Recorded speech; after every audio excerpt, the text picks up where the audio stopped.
दोस्तों, political party में हरावल दस्ता एक होता है। आज हम बात करेंगे भाजपा के हरावल दस्ते की। उस हरावल दस्ते में इसके पहले तो हम कैरेक्टरिस्टिक बता दें आपको हरावल दस्ते की क्या होती है कि ये किसी भी पार्टी के बड़े बड़बोले जो कुछ युवा जो नेता होते हैं, बुजुर्ग ना हो करके हल्के अधेरे कम होते हैं, उनको पार्टी आगे रखती है उनके बड़बोलेपन के स्वभाव की वजह से, जो कि पार्टी को अक्सर जो है उनके खिलाफ, विपक्षियों के खिलाफ आग उगलते हैं, रैलियों में बोलते हैं, मीडिया में बोलते हैं, हमेशा खिलाफत करते रहते हैं, विपक्षी पार्टी को ही निशाने पे लिए रहते हैं। भाजपा का जो हरावल दस्ता है उसमें पहले हमने पिछली बार एक चर्चा की है, कंगना रनौत महोदया की, सांसद हैं वो। उसके साथ एक और सांसद है निशिकांत दुबे, ये भी भाजपा के हरावल दस्ते के अग्रणी नेताओं में से गिने जाते हैं, जो कि हमेशा जो है उनके निशाने पर विपक्षी दल ही होती है। खास तौर से कांग्रेस रहता है, उनके कांग्रेस पार्टी रहती है उनके निशाने पर, जिसको वो आए दिन जो है मीडिया में, रैलियों में और जगह जगह पर जो है उनके खिलाफ वो कुछ न कुछ बयानबाजी करते रहते हैं। इसमें जो रोचक तथ्य उसका ये होता है कि ये तो पार्टी के शीर्ष नेतृत्व को शील्ड करते हैं, ये ऐसे नेता दुबे जी जैसे, रनौत जैसे, वो उनकी एजेंडे पर ही काम भी करते हैं। और पर जब विवाद में पड़ते हैं तब पार्टी इनसे किनारा कर देती है और किनारा करके इनके लिए कहती है कि भाई ये इनके निजी विचार है, इसलिए पल्ला झाड़ लेती है और बलि का बकरा ही एक प्रकार से बना दिए जाते हैं ऐसे नेता। निशिकांत दुबे जी उसमें एक है। उन्होंने अभी जो नई बयानबाजी करी है वो एक ऐसा मामला इन्होंने उठाया है जो कि 1.5 वर्ष पहले चुनावी बॉन्ड से जुड़ा हुआ था। उसमें उस चुनावी बॉन्ड के मामले में सुप्रीम कोर्ट के आदेश के बाद जो खुलासे हुए हैं, जो चुनाव आयोग ने चंदा देने वालों के नाम, कंपनियों, सब कुछ चुनाव डिटेल, चंदा की डिटेल सब कुछ जो दिया, उससे भाजपा की किरकिरी अच्छी खासी हुई थी। और चुनाव के कुछ महीने पहले का मामला था, इसलिए अच्छी खासी इसकी फजीहत भी इनकी अच्छी खासी हुई।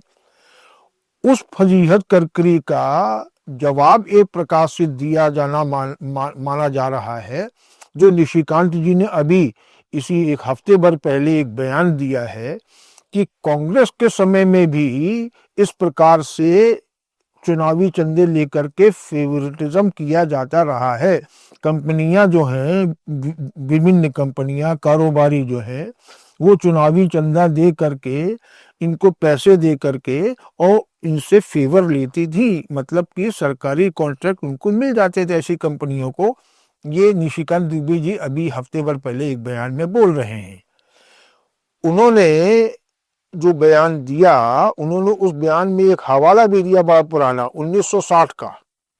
1960 के बारे में वो बोल रहे हैं कि साहब उस समय संसद में ये मामला उछला था, तो कांग्रेस ने एक बिल लेके आई 1969 में, और उसमें उन्होंने इसको, ये चुनावी चंदा लेने का जो प्रथा थी उसमें बैन लगा दिया। पर 1985 में वो फिर उसमें संशोधन किया गया और वो चुनावी चंदा की शुरुआत कारोबारियों द्वारा, कॉर्पोरेट जगत द्वारा फिर की जाने लगी, और इस प्रकार से कांग्रेस को चंदा मिलता रहा है। और एक प्रकार से जो काला धन जो कारोबारियों को होता, वो चुनावी चंदे के रूप में सफेद होते हुए वो इनको मिलता रहा है। ये बात निशिकांत दुबे जी ने अपने एक बयान में कही है। निशिकांत दुबे जी भी सांसद हैं और उन्होंने ये बात कही। तो अब इस पे अगर ये एक बात की जाए तो इसको शुद्ध रूप से उनका ये बयान जो माना ये जा रहा है कि क्योंकि भाजपा के खिलाफ किरकिरी जो है पिछले वर्ष 2024 में हो चुकी है चुनावी बॉन्ड को लेकर के, तो अब वो किरकिरी कांग्रेस की भी होनी चाहिए। लिहाजा उन्होंने एक बड़ा मुर्दा उठा करके, उखाड़ करके और लिया के सामने पेश कर दिया कि सब कांग्रेस भी तो ऐसी करती रही है। इसमें सवाल ये उठता है कि अगर एक पार्टी या एक दल या कोई भी जो है वो गलती कर रहा है, तो अगर उसने गलत काम किया है तो क्या वो गलत काम, आप खुद कह रहे हो गलत काम किया है, तो क्या उसी गलत काम को कोई दूसरी पार्टी भी कर सकती? क्योंकि पिछले एक पार्टी कर चुकी, इसलिए हम भी करने जा रहे हैं, ये तो कोई तर्क नहीं हुआ और ये कोई सही बात भी नहीं कही मानी जाएगी। पर ऐसा है तो निशिकांत जी ने जो है एक आरोप लगा करके कांग्रेस पार्टी पर ये बताने की कोशिश की है कि साहब कॉरपोरेट जगत के चंदे, चुनावी चंदे तो पहले भी लिए जाते रहे हैं और कांग्रेस में भी बिना चंदा लिए कोई भी उनको कॉर्पोरेट जगत को उपकृत नहीं किया जाता था। उनको भी चंदा लेकर के ही कोई कॉन्ट्रैक्ट, सरकारी कोई प्रोजेक्ट परियोजना दे दी गई, कुछ दे दिया गया, ऐसा किया जाता रहा है। ये कांग्रेस समाज के जमाने में ही चलन में था। कहने का मतलब उनका ये लगता है कि क्योंकि कांग्रेस के जमाने में ये रहा है, इसलिए भाजपा ने भी जो चुनावी बॉन्ड के जरिए पैसे लिए या फेडरलिज्म दिखलाया है वो की गलत नहीं है, वो चलता रहा है। ये एक चलन में है राजनीति में, सियासत में। अगर निशिकांत दुबे जी इस बात को जायज ठहरा रहे हैं तो उनको ये देखना पड़ेगा कि ये आखिरकार क्यों भाजपा के लिए जो चुनावी बॉन्ड के मामले में किरकिरी है वो ऐसी मामूली चीज नहीं है, बहुत बड़ी गंभीर स्थिति है, गंभीर बात है ये। क्यों इसलिए भी गंभीर हो जाती है कि सुप्रीम कोर्ट ने उस समय कई बार ये कहा कि साहब हम इसका खुलासा करिए कि किसको किसको ये चुनावी बॉन्ड में किस किस पार्टी ने दिया, कितना पैसा दिया, कहाँ लगा, कैसे लगा, ये सब उसने मांगा, जिसको कि भारत सरकार, केंद्र सरकार और चुनाव आयोग कई बार मना करता, टालता रहा है। पर जब सुप्रीम कोर्ट ने सख्त निर्देश दिए, उसके बाद वो समय सीमा तय करी, उसके बाद उन्होंने सारे खुलासे जो है चुनावी बॉन्ड से जुड़े सील बंद लिफाफे में सुप्रीम कोर्ट को सौंपे। सुप्रीम कोर्ट ने आदेश दिया कि इसको चुनाव आयोग अपनी जो वेबसाइट उस पर पब्लिक डोमेन में इस पूरा डिटेल को डाला जाए। जब वो स्थिति आई, जब वो पब्लिक डोमेन में वो चीज सामने आई, तब उसके बाद ये खुलासा हुआ कि किस हद तक जो है भाजपा ने कॉर्पोरेट जगत को से पैसे लिए और लेकर के किस लेवल तक कितने बड़े बड़े कॉन्ट्रैक्ट चुनावी चंदा देने वाली कंपनियों को दिए। इनका अगर डिटेल अगर देखा जाए तो ये कुछ अंग्रेजी अखबारों में तो इसको काफी डिटेल में दिया गया, पर हम ये अफसोस के साथ कहना पड़ेगा, ये भी एक, अब इसको जो गोदी मीडिया का आरोप लगता रहा है वो उसकी भी एक पुष्टि एक प्रकार से होती है कि हिंदी के बहुत कम पेपरों ने इतने डिटेल में ये खुलासे किए जो पब्लिक आम पाठक के लिए। अंग्रेजी अखबार दो हैं, इंडियन एक्सप्रेस और हिंदू, उसने इसको पे बहुत डिटेल दिया है और डिटेल में यहां तक दिया है कि चुनावी चंदे की स्थिति कहां से किस लेवल तक पहुंची है। उसने जो डिटेल एक स्टोरी छपी थी इंडियन एक्सप्रेस में 31 मार्च 2024, एक पब्लिक डोमेन में डिटेल जाने के जो जानकारी मिली उसी आधार पर उसने एक स्टोरी, बड़ी गंभीर स्टोरी थी, उसमें बहुत ही गंभीर खुलासे किए गए थे। वो स्टोरी जो है उसमें क्या दिया गया था उसकी हम हल्की सी जानकारी हम यहाँ दे रहे हैं कि भाजपा ने किस हद तक चुनावी बॉन्ड जो है उसका एक प्रकार से दुरुपयोग किया या भरपूर लाभ लिया उसने उस चुनावी बॉन्ड का। जो स्टोरी है उसके तहत उसने कुछ कॉर्पोरेट कंपनियों के नाम उसने खुलासे किए हैं। उसमें एक जो है वो mega engineering and infrastructure limited जो है हैदराबाद की एक कंपनी है, जो कि दो भाइयों द्वारा चलाई जाती थी, परि रेड्डी, पिची रेड्डी और पीवी कृष्णा रेड्डी के द्वारा। एक बड़ा रोचक चीज उसने बताई है कि ये जो है चुनावी बॉन्ड खरीदने वाले जितने कॉर्पोरेट जगत हैं उसमें जितने मैक्सिमम जो जिन्होंने खरीदे हैं उसमें नंबर 2 डोनर नंबर 2 के नाम से इसको उस स्टोरी में बताया गया है। इसमें यह भी बताया गया है कि उस मेगा जो इंजीनियरिंग कंपनी है उसने कब कब बॉन्ड लिए, उसने जो बॉन्ड लिए, एक उसने मई 2023 में बॉन्ड खरीदे 140 करोड़ के चुनावी बॉन्ड, और उसी बॉन्ड को खरीदने के कुछ समय बाद ही उसको जो है 14,400 करोड़ का एक थाने बोरीवली का एक ट्विन टनल प्रोजेक्ट था वो उसको अवार्ड किया गया। इसी प्रकार ये बात यही नहीं थमी, उसको कितने लाभ पहुंचाएगी इसको और देखिए। इसी प्रकार उसने अक्टूबर 2023 में 160 करोड़ के चुनावी बॉन्ड खरीदे और उसके खरीदने के साथ साथ ही उसको जो है एक मंगोलिया रिफाइनरी प्रोजेक्ट उसको दिया गया 648 मिलियन डॉलर का अमाउंट का। इसी प्रकार उसको अक्टूबर 2022 में उसने राजस्थान रिफाइनरी का एक प्रोजेक्ट हाथिया लिया चुनावी बॉन्ड दे करके। 2 अक्टूबर 2021 में उसने 100 करोड़ के चुनावी बॉन्ड खरीदे और उसके बाद उसको जो है भारत राष्ट्र समिति बीआरएस को उसने दिया, कोई एक बॉन्ड दिया है। उसने राजस्थान में रिफाइनरी के लिए भी उसने बॉन्ड खरीद के कॉन्ट्रैक्ट ले लिया। उसके बाद उसने सिविल वर्क लिया, मैंगलोर का एक एचपीसीएल का कोई प्रोजेक्ट था उसका उसने प्रोजेक्ट लिया। इसी प्रकार अक्टूबर 2020 में उसने एक कॉन्ट्रैक्ट लिया। तो कहने के मतलब ये है कि उस मेगा रिफाइनरी इंजीनियरिंग जो कंपनी है उसने मैक्सिमम जितने भी चुनावी बॉन्ड लिए उसने चुनावी बॉन्ड लिए ही उस समय है जिस समय उसको बड़ा प्रोजेक्ट कोई लेना रहा था। और एक और खुलासा उसमें ये दिया जाता है कि ये जितने भी उसने चुनावी बॉन्ड खरीदे वो ज्यादा से ज्यादातर जो उसका रिसीविंग हुई है पैसे की, वो ज्यादातर जो है भाजपा के ही खाते में वो पैसा गया। लिखा हुआ, साफ लिखा हुआ है कि उसने जितने भी लिए उसमें top donor mostly to Bhajpa, मतलब जितने ये उसने जो उस स्टोरी में नाम आए हैं उनमें से जितने बड़े बड़े डोनर्स हैं उन्होंने जितने करोड़ों रुपए के चुनावी बॉन्ड लिए हैं उसमें ज्यादातर जो है वो पैसा गया है भाजपा के खाते में। ये तो मेगा इंजीनियरिंग का हमने आपको बताया। इसके अलावा और भी कंपनियां हैं जिन्होंने कि बड़े बड़े चुनावी चंदे दिए हैं, उसके एवज में उनको क्या क्या मलाई खाने को मिली है, इसका भी गौर करिए।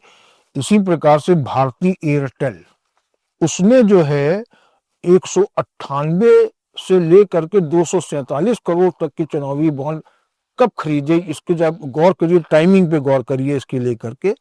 तो इसने ये तब खरीदे हैं जबकि स्पेक्ट्रम ऑक्शन होने वाले थे, पॉलिसी रिलैक्सेशन के विचार गवर्नमेंट के केंद्र सरकार में चल रहा था और इसके प्रकार से उनको कई कॉन्ट्रैक्ट उसको मिलने वाले। तो उस मौके पर उसने जो है ये 198 और 247 से लेकर के 247 करोड़ के बॉन्ड खरीदे।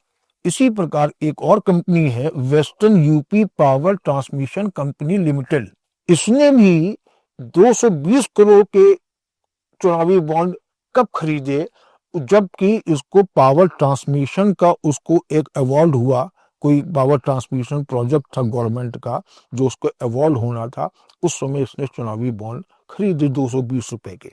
इसी प्रकार एक आपका Keventer food park infra limited एक है जिसने 195 करोड़ के चुनावी बॉन्ड खरीदे, जो कि उनको प्रोजेक्ट मिले फूड प्रोसेसिंग एग्रो प्रोजेक्ट्स उनको गवर्नमेंट सब्सिडी वाले मिलने थे जो कि उसको प्रोजेक्ट मिले।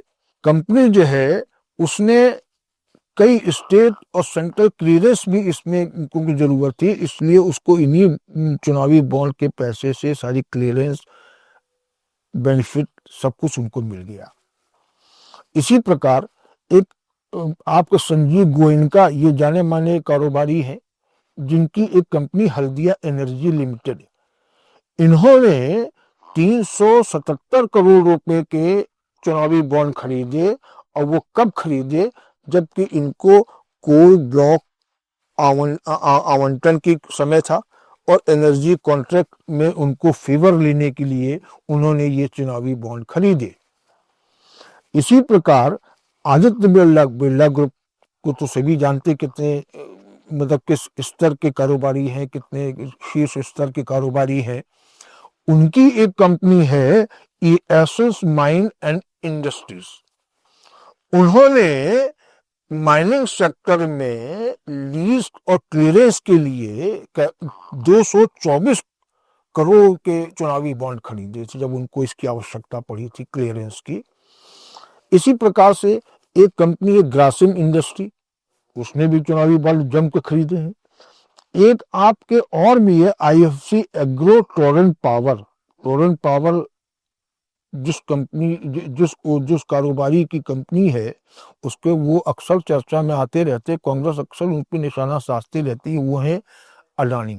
अडानी जो है उनकी टोरेंट पावर है, उनको पावर इंफ्रास्ट्रक्चर में फेवर के लिए उन्होंने भी चुनावी बॉन्ड जम के खरीदे और खूब खरीदे। तो कहने का मतलब ये है कि इस प्रकार से उस वो जो एनजीओ के नाम से तमाम जो ऑर्डर लिए गए, कॉन्ट्रैक्ट लिए गए हैं, वो इतने ज्यादा मात्रा में है, इतने ज्यादा है उसको उस चुनावी बॉन्ड को जो चंदा इनको मिला कि चीफ बेनिफिशियरी कौन पार्टी थी? भाजपा, क्योंकि उसी की केंद्र सरकार है, उसी कई राज्यों में सरकार है, और जिन जिन राज्यों में भाजपा की सरकार रही है, केंद्र में सरकार रही है, उन सब ने मिलकर के इन्हीं चुनाव बॉन्ड के खरीदार कंपनियां जो है, बड़ी बड़ी कंपनियां हैं, इन सबको फेवर दिए हैं तमाम प्रोजेक्ट्स को इनको अवॉर्ड कर करके। और इसमें एक रोचक तथ्य ये भी है कि जो मेघा इंजीनियरिंग है, उनके जो ये दो रेड्डी ब्रदर्स हैं, उन्होंने शुरू में जो हिचकिचाहट दिखलाई कुछ चुनावी बॉन्ड खरीदने में, तो एक स्टोरी इसमें यहाँ तक भी चली है कि आईडी और जो केंद्रीय जांच एजेंसियां हैं, उन्होंने इनके घर पे रेड डाली है। रेड डालने के बाद इनमें से एक भाई को अरेस्ट किया गया है, और अरेस्ट करने के साथ इनको बकायदा जेल में भी कुछ समय तक रखा गया है।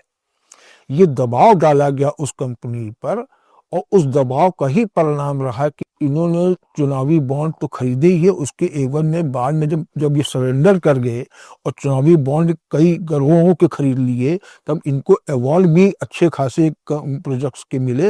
ये भी साफ है इसमें। तो कहने का मतलब ये है कि अगर आपने निशिकांत दुबे महोदय ने गले मुर्दे उखाड़े हैं 2060 के मामले में, कांग्रेस राज के समय जो पैसा लिया जाता रहा है उसको लेकर के उन्होंने जो मामला अब उठाया है जा करके, तो इसका साफ साफ जो मायने लगाया जा रहा है वो यही लगाया जा रहा है कि आपने, क्योंकि 2024 में फरवरी मार्च में ये चुनावी बॉन्ड के खुलासे से भाजपा को जो किरकिरी हुई, उसका अब आप उसको इतने 1.5 साल बाद अब उसको फिर से उखाड़ करके और निशाना कांग्रेस को बना करके वो जो किरकिरी हुई उसको हल्का से कुछ सामान्य करने की ये उसको जवाबी कार्रवाई वाली स्थिति ये बनाई है आपने। इसका क्या मतलब है? क्या अर्थ इसका निकलेगा?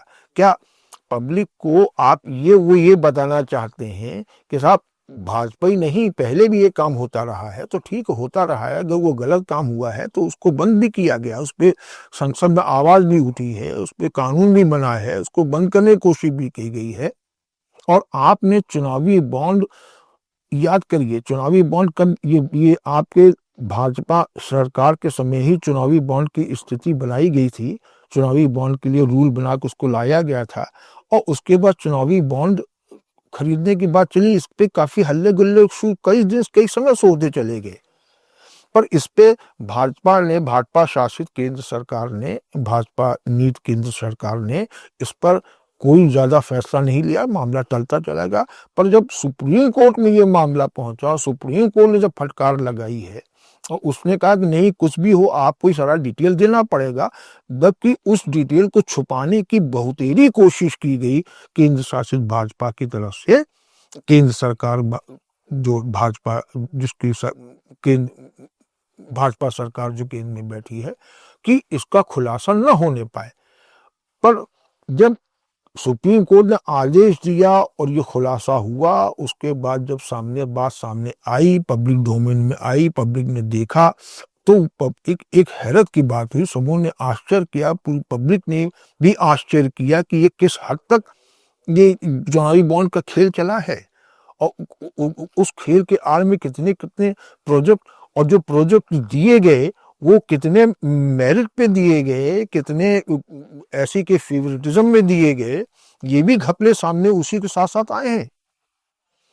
तो अगर निशिकांत दुबे जी उस किरकिरी को दबाने के लिए अब कांग्रेस के इतने पुराने गड़े मुर्दे उखाड़ने की वाली बात कर रहे हैं, तो इसका कोई ज्यादा इम्पैक्ट नहीं पड़ने वाला है, ऐसा एक पब्लिक का मानना भी है। सामने दिखाई भी पड़ रहा है, सामने दिखाई ये भी पड़ रहा है कि निशिकांत दुबे जी ने ये बयान तो दे दिया, अभी इस हफ्ते दिया है, पर उस पर कोई रिएक्शन, कोई प्रतिक्रिया किसी के सामने नहीं आई।